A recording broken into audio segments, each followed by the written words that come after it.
ଆପଣ ସମସ୍ତଙ୍କୁ ମୋର କାହାଣୀ ଦୁନିଆକୁ ସ୍ୱାଗତ। ଆଜିର କାହାଣୀ ଲୋଭ କରିବାର ଫଳ। ଗୋଟିଏ ଗାଁରେ ରାମୁ ନାମରେ ଜଣେ କୃଷକ ବାସ କରୁଥିଲା। ତାର ପରିବାର କହିଲେ ତାର ସ୍ତ୍ରୀ କମଳା, ପୁଅ କୁନା ଆଉ ଝିଅ କୁନି ଥିଲେ।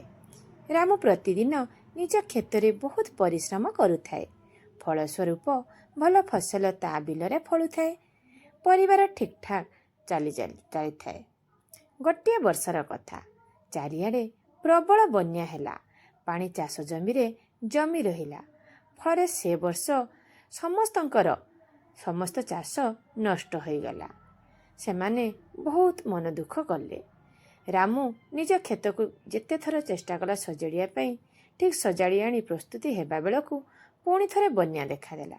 ଏହିପରି ସେ ବର୍ଷ ଲଗାତାର 4-5 ଥର ବନ୍ୟାରେ ରାମୁର ସବୁ କ୍ଷେତ ଉଜୁଡ଼ିଗଲା। ରାମୁ ନିଜ କ୍ଷେତକୁ ଦେଖି ବହୁତ ମନ ଦୁଃଖ କରି ଭଗବାନଙ୍କୁ କହିଲା, ହେ ପ୍ରଭୁ, ଏ ବର୍ଷ ମୋ ସଂସାର କେମିତି ଚଳିବ? ଏହି ସମୟରେ ଜଣେ ପଥିକ ସେହି ବାଟ ଦେଇ ଯାଉଥିଲେ। ସେ ରାମୁକୁ ଦେଖି ପଚାରିଲେ, ତୁମେ କାହିଁକି କାନ୍ଦୁଛ? କାହିଁକି ମନ ଦୁଃଖ କରି ଏଠାରେ ବସିଛ? ରାମୁ ତାଙ୍କୁ ସବୁ କଥା କହିଲା। ସେ ରାମୁକୁ କହିଲେ, ତୁମେ ମନ ଦୁଃଖ କରନା। ମୁଁ ଏପଟେ କୁକୁଡ଼ା ଏବଂ କୁକୁଡ଼ା ଛୁଆ ବିକ୍ରି କରୁଥିଲି। ମୋ ପାଖରେ 3ଟି କୁକୁଡ଼ା ଛୁଆ ଆଉ 5ଟି ଅଣ୍ଡା ଦିଆ କୁକୁଡ଼ା ଅଛି। ତୁମେ ସେଗୁଡ଼ିକୁ ତୁମ ସାଥିରେ ଘରକୁ ନେଇଯାଅ। ମୁଁ ତୁମ ପାଖରୁ ବର୍ତ୍ତମାନ ପଇସା ନେବି ନାହିଁ। ତୁମେ କିଛି ଦିନ କୁକୁଡ଼ା ଅଣ୍ଡା ବିକ୍ରି କରି ପଇସା ସଞ୍ଚୟ କର। ତାପରେ ଆସି ମୁଁ ମୋର ପଇସା ଠିକ୍ ସମୟରେ ନେଇଯିବି। ରାମୁ ତାଙ୍କୁ ଧନ୍ୟବାଦ ଦେଇ ଘରକୁ କୁକୁଡ଼ାଗୁଡ଼ିକୁ ନେଇ ଯେତେବେଳେ ଆସିବାକୁ ବାହାରିଲା, ସେ ଲୋକଟି କହିଲେ, ଦେଖ ରାମୁ, କେବେ ବି ତୁମେ ଅଧିକ ଲୋଭ କରିବ ନାହିଁ। ନହେଲେ ତୁମର ଏତେ ପରିଶ୍ରମ, ସବୁ ଚେଷ୍ଟା ବିଫଳ ହୋଇଯିବ। ରାମୁ ଖୁସି ଖୁସିରେ କୁକୁଡ଼ାଗୁଡ଼ିକୁ ସାଥିରେ ନେଇ ଘରକୁ ଆସିଲା। କୁକୁଡ଼ାଗୁଡ଼ିକ ଅଣ୍ଡା ଦେଲା। ଆସ୍ତେ ଆସ୍ତେ କୁକୁଡ଼ା ସଂଖ୍ୟା ବଢ଼ିଲା। ତେଣୁ ଅଣ୍ଡା ବିକ୍ରି କରି ରାମୁ ନିଜ ସଂସାର ଚଳାଇଲା। ଦିନେ କମଳା ଅଣ୍ଡା ଗୋଟାଇବା ବେଳକୁ ଗୋଟିଏ ସୁନା ଭଳି ଚକଚକ୍ କରୁଥିବା ଅଣ୍ଡା ପାଇଲା। କମଳା ଏ କଥା ରାମୁକୁ କହିଲା। ରାମୁ କହିଲା, ତୁମର କୌଣସି ଭ୍ରମ ହୋଇଥିବ। ଏହା କହି ରାମୁ ସେଠାରୁ ଚାଲିଗଲା। କମଳା ମନରେ ଲୋଭ ହେଲା ଯେ ମୁଁ ଯଦି ପ୍ରତିଦିନ ଗୋଟିଏ ଲେଖା ଅଣ୍ଡା ପାଇବି, ତାହେଲେ ମୁଁ ଧନୀ ହେବି କିପରି? ମୁଁ ଶୀଘ୍ର ଧନୀ ହୋଇପାରିବି ନାହିଁ, କାରଣ ସେ ପ୍ରତିଦିନ ଗୋଟିଏ ଲେଖା ଅଣ୍ଡା ଦେବ। ଏ କଥା ଭାବି ଭାବି ରାତିରେ ସେ ଶୋଇବାକୁ ଗଲା ଏବଂ ଅଣ୍ଡାଗୁଡ଼ିକୁ ଏକାଥରେ ସବୁ ପାଇଗଲେ ତାଙ୍କ ପାଖରେ କେତେ ପଇସା ହୋଇଯିବ। ସେ ବହୁତ ଧନୀ ହୋଇଯିବେ। ବଡ଼ ଘର, ବଡ଼ ଗାଡ଼ି, ଘରେ ଚାକର ବାକର ଭର୍ତ୍ତି ରହିବେ। ଏହି କଥା ଭାବୁ ଭାବୁ ରାତି ପାହିଗଲା। ସେ ଆଗେ କୁକୁଡ଼ା ଭାଡ଼ିକୁ ଗଲା ଏବଂ ଭାବିଲା ଯେ କେଉଁ କୁକୁଡ଼ା ସୁନା ଅଣ୍ଡା ଦେଉଛି, ତାକୁ ମାରି ତା ପେଟରେ ଥିବା ସବୁ ସୁନା ଅଣ୍ଡା ବାହାର କରି ଆଣି ଏକାଥରେ ସେଗୁଡ଼ିକୁ ବିକ୍ରି କରି ଆମେ ଧନୀ ହୋଇଯିବା। ଏହା ଭାବି ଭାବି ଗୋଟିଏ ପରେ ଗୋଟିଏ କୁକୁଡ଼ା ମାରି ପେଟ ଚିରି ଦେଖିଲା, କିନ୍ତୁ କାହାରି ପେଟରୁ ସୁନା ଅଣ୍ଡା ପାଇଲା ନାହିଁ। ତେଣୁ ସେ ଗୋଟିଏ ପରେ ଗୋଟିଏ କରି ସବୁ ଅଣ୍ଡା ଦିଆ କୁକୁଡ଼ାଗୁଡ଼ିକୁ ମାରିଦେଲା। ତଥାପି ସେ ସୁନା ଅଣ୍ଡା ପାଇଲା ନାହିଁ। ରାମୁ ଯେତେବେଳେ କୁକୁଡ଼ା ଭାଡ଼ିକୁ ଆସି ଦେଖିଲା ଯେ କମଳା ସେଠାରେ ମନ ଦୁଃଖରେ ବସିଛି ଆଉ ସବୁ କୁକୁଡ଼ା ମରି ପଡ଼ିଛନ୍ତି, ସେତେବେଳେ ସେ କମଳାକୁ ସବୁ କଥା ପଚାରି ବୁଝିଲା। ରାମୁ ସବୁ କଥା ଶୁଣିଲା ପରେ କହିଲା, କମଳା, ତୁମେ ଏ କ'ଣ କଲ? ଆମ ପରିବାର ଚଳିବାର ଏକମାତ୍ର ପନ୍ଥା ବୁଡ଼ାଇ ଦେଲ।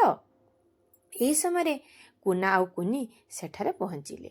ସେମାନେ ଏ କଥା ଶୁଣି କୁନା କହିଲା, ନାହିଁ ମା, ସେଇ ଅଣ୍ଡାଟେ ସୁନାର ନୁହଁ, ସେଇଟା ଗୋଟିଏ ସୁନେଲି ରଙ୍ଗ ଦିଆଯାଇଥିବା ପଥର।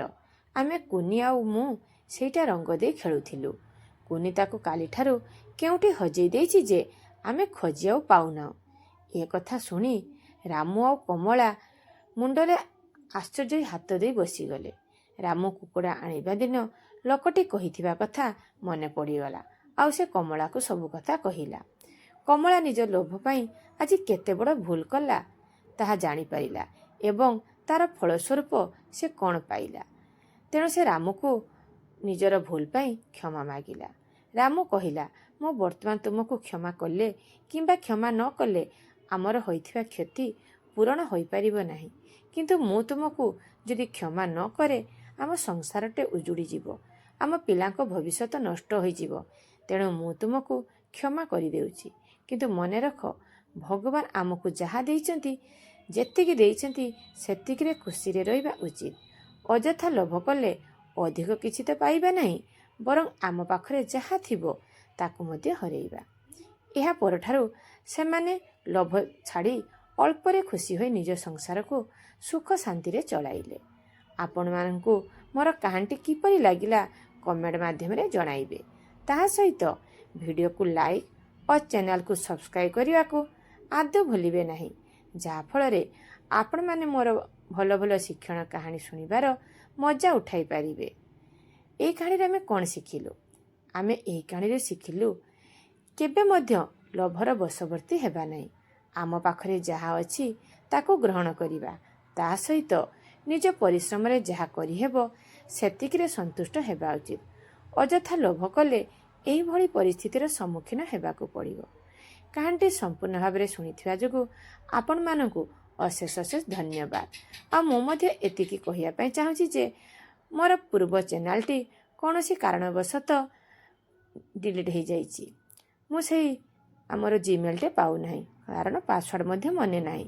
କିନ୍ତୁ ଆପଣମାନେ ସେଇ ଚ୍ୟାନେଲରେ ବହୁତ ମୋତେ ଆଶୀର୍ବାଦ ଦେଇଥିଲେ, କିନ୍ତୁ ମୋର ଭୁଲବଶତଃ ମୁଁ ସେଇଟିକୁ ଆଉ ରିକଭରି କରିପାରୁନାହିଁ। ତେଣୁ ଆପଣମାନଙ୍କୁ ଅନୁରୋଧ, ମୋର ଏଇ ଚ୍ୟାନେଲକୁ ସେତିକି ଆଶୀର୍ବାଦ କରିବା ସହିତ ଭଲ ପାଇବା ଦେବେ। ଆପଣମାନଙ୍କୁ ଆଉ ଥରେ ଅଶେଷ ଅଶେଷ ଧନ୍ୟବାଦ। ରହିଲି। ଜୟ ଜଗନ୍ନାଥ।